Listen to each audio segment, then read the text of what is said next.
Знают, чем попахивает? Гранат. Азербайджан. Азербайджан. Ну, гранат это Азербайджан? Гранат есть в Азербайджане. Нет, подожди. Гранат это Азербайджан? Ну, в Грузии тоже есть. Нет, ну вообще, гранатовый сок это Азербайджан? Да. Гранатовое вино это Азербайджан? Нет, это не Азербайджан, это Армения. Гранатовое вино? Гранатовое вино сделали в Армении. Так, в Армении коньяк сделал. В Армении, да, коньяк делает. Ну, я так знаю, может быть, я ошибаюсь. Я не могу. А долма? Я не хочу, Подожди, хорошо. я... Теперь разорвем сейчас всех. Да. А долма? Долма, знаешь такое блюдо? Да, тольма. Долма. Да. Вот сейчас разорвем просто всех. Разорвем. Кто Да. придумал Армяне. долму? Армяне или Азербайджан? Не, армяне придумали. Не Азербайджан. Нет. Тольма это Армения. А шашлык? Это армяне или Азербайджан? Грузинский шашлык армяне делают хорошо. Грузинский шашлык армяне делают хорошо. Но ты грузин, который делает азербайджанский шашлык. У тебя есть этот, как он называется? Да, у меня шашлык есть из баранины. Баранина, да. Баранина это азербайджанская. Это кавказская. Кавказская. Да, Кавказская. Оригинал. А хинкали кто придумал? Грузины. Да. Меняет ли этническую идентичность народа происхождение царя? Давайте разбираться. Вот вы приняли первыми христианство как государственную религию, правильно? Во время этого принятия в государстве был вашим армянским, как вы утверждаете, царь, правильно? Его звали Тердат, правильно? Звали его отца Хосров. Дело в том, что этот самый Тердат, как и его отец Хосров, как и его сын Хосров III, названный в честь отца Хосрова II, являются сами представителями ветви почему-то парфянских царей. Как же могут парфянские цари, Хосров, Тердат, потом Хосров следующий, принять христианство, но быть при этом Арменией? Получается, парфянские цари стали великими армянскими царями? Вот вопрос. Если у тебя ветвь царей парфян, значит ты парфянин, значит Парфия была, и ты в качестве Парфии принял христианство в парфянском государстве. Интересное мнение, но существует альтернативное и куда более убедительное. Говорить, что Армения была парфянским государством только потому, что ее правителями были аршакиды, это примитивное упрощение. Династия не народ. Происхождение царя не определяет культурную и этническую сущность страны. Если бы все было так просто, Россия стала бы немецкой из-за Романовых, а Франция корсиканской из-за Наполеона. Да, Вагаршах, первый основатель армянской ветви аршакидов, был родственником парфянского шаха, но после переселения в Армению его потомки стали частью армянской среды, заключали браки с армянской знатью, воспитывались в армянской культуре и со временем полностью ассимилировались. Тогда третий их потомок говорил по-армянски, опирался на армянскую знать, и именно при нем Армения стала первой христианской страной в мире. Это был сознательный выбор в пользу своей, а не чужой идентичности. История знает немало таких примеров. Екатерина II и Николай II были немцами, но управляли Россией. Наполеон был корсиканцем, но создал французскую империю. Сталин, Дзержинский, Троцкий, не русские по происхождению, но сыграли ключевые роли в истории России. И никто не ставит под сомнение, какой была страна при их правлении.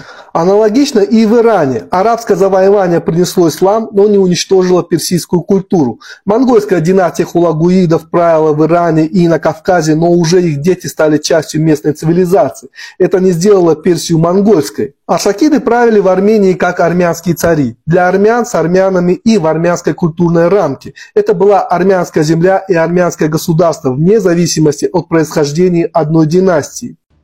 Մեդիալաբի հարցերին պատասխանում է Ապրի Արմենիա վերլուծական կենտրոնի ավագ փորձագետ Բենյամին Պողոսյանը։ Պարոն Պողոսյան, այսօր Հայաստանը երկար դադարից հետո ընդունեց Չինաստանի նորանշանակ դեսպանին, սակայն հավատարմագրերի հանձնման ձևաչափը քննադատությունների տեղիք տվեց։ Դեսպանին ընդունել է ոչ թե արտգործնախարարը, այլ նրա տեղակալը։ Հիմնավոր են այդ քննադատությունները, թե ոչ։ Ես դիվանագիտական արարողակարգին ամբողջությամբ չեմ տիրապետում, բայց որքանով տեղյակ եմ, հստակ բան է, որ հավատարմագրերի պատճենը հանձնվում է փոխարտգործնախարարին, իսկ հավատարմագրերը բնականաբար ընդունում է նախագահը։ Ինչը կարծում եմ, որ մոտակա ժամանակներում կլինի, այսինքն այստեղ ոչ մի արտառոց ու խնդրահարույց բան չկա։ Օրերս Ադրբեջանի նախագահն էր պետական այցով Չինաստանում, այդ այցն ինչպես է գնահատում ու հնարավոր ինչ ազդեցություններ կարող են լինել տարածաշրջանի եւ Հայաստանի համար, պարոն Պողոսյան։ Հարավային Կովկասը Չինաստանի համար, եթե հետաքրքրություն է ներկայացնում, ապա ներկայացնում է որպես հավելյալ տարանցիկ առևտրական ուղի, որը հնարավորություն կտա ևս մեկ երթուղի ստեղծել դեպի Եվրոպական միություն։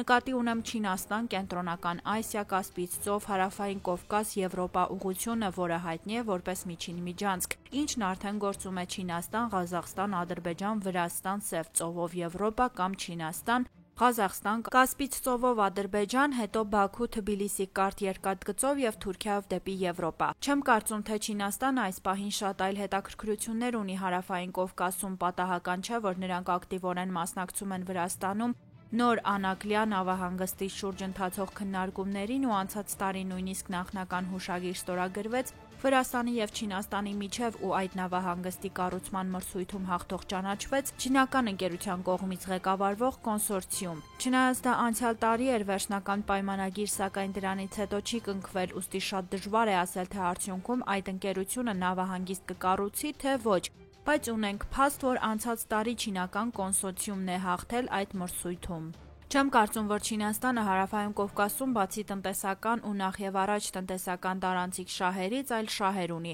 Հասկանալի է, որ քանի դեռ Հայաստան-Ադրբեջան, Հայաստան-Թուրքիա հարաբերությունները չեն կարգավորվել, սահմանները փակ են, մի փոքր բարդ է պատկերացնել, որ Հայաստանը կարող է ընդգրկվել Չինաստանի պատկերացրած տարանցիկ ծրագրերում։ Եթե փակ է Հայաստան-Ադրբեջան, Հայաստան-Թուրքիա սահմանը, ապա պարզ է, որ Հայաստանը չի կարող դառնալ Չինաստան, Հարավային Կովկաս, Չինաստան, Կենտրոնական Ասիա, Կասպից ծով, Եվրոպա ուղի, բայց որպեսզի Հարավային Կովկասն ընդհանրապես դառնա տարանցիկ խոշոր ծրագրերի մաս, տարածաշրջանում պետք է կայունություն լինի։ Եթե չկա աշխարհաքաղաքական կայունություն, ապա շատ բարդ է պատկերացնել, որ որևէ տարածաշրջան կարող է դառնալ տարանցման ակտիվ երթուղի։ Սա նշանակում է, որ Չինաստանը բնականաբար շահագրգռված չէ Հարավային Կովկասում նոր ռազմական գործողություններով ու նոր ապակայունացմամբ, որովհետև դա արդեն ասացի էականորեն բացասական ազդեցություն է ունենալու Հարավային Կովկասի տարանցիկության վրա։ Սա իհարկե համապատասխանում է մեր շահերին, հետևաբար այս միտքը պետք է թե պետական, թե փորձագիտական մակարդակներով անընդհատ Հայաստանից ուղարկվի Չինաստան։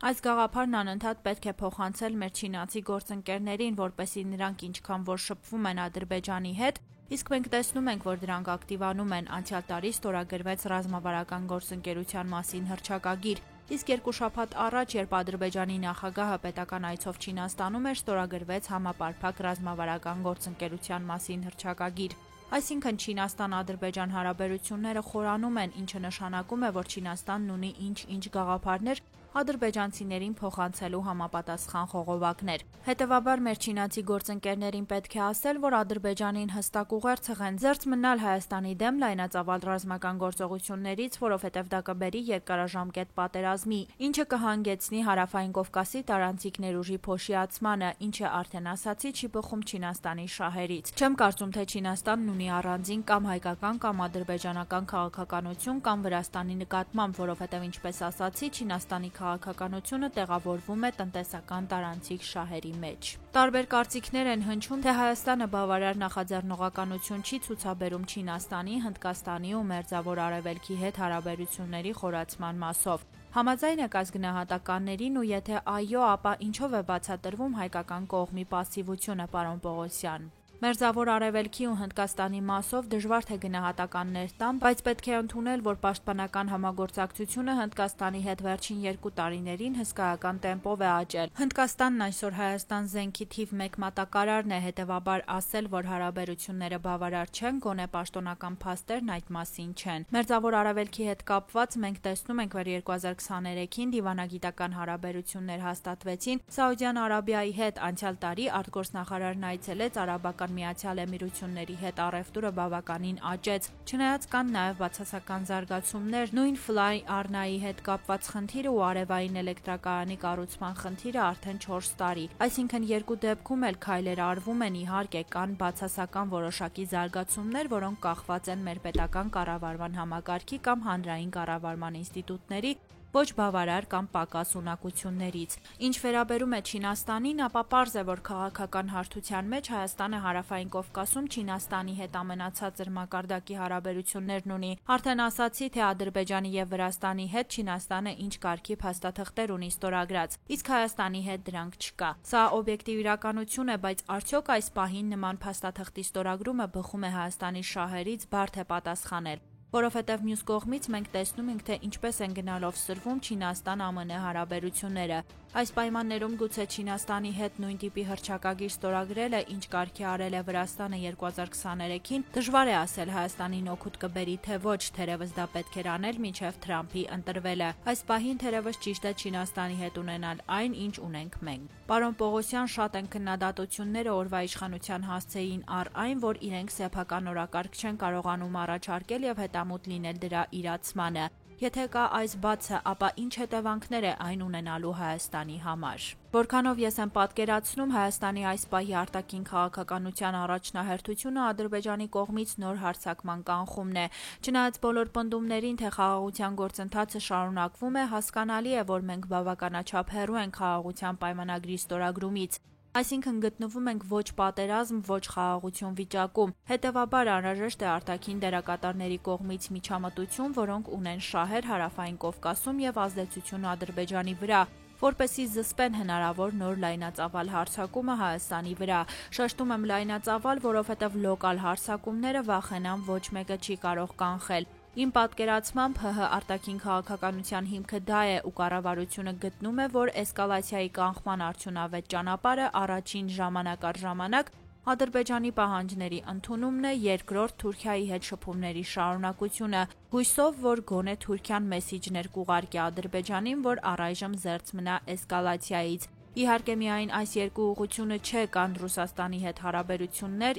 Իրանի հետ տեսանք համատեղ զորավարժությունները, որոնք եւս տեղավորվում են այս տրամաբանության մեջ, բայց մյուս երկուսը կարծես թե իշխանության համար ավելի կարևոր են։ Սրանք են իմ գնահատմամբ օրվա իշխանության այս պահի առաջնահերթությունները եւ դրանց սպասարկման համար են արվում քայլերը։ Նյութի աղբյուր, Media Lab AM։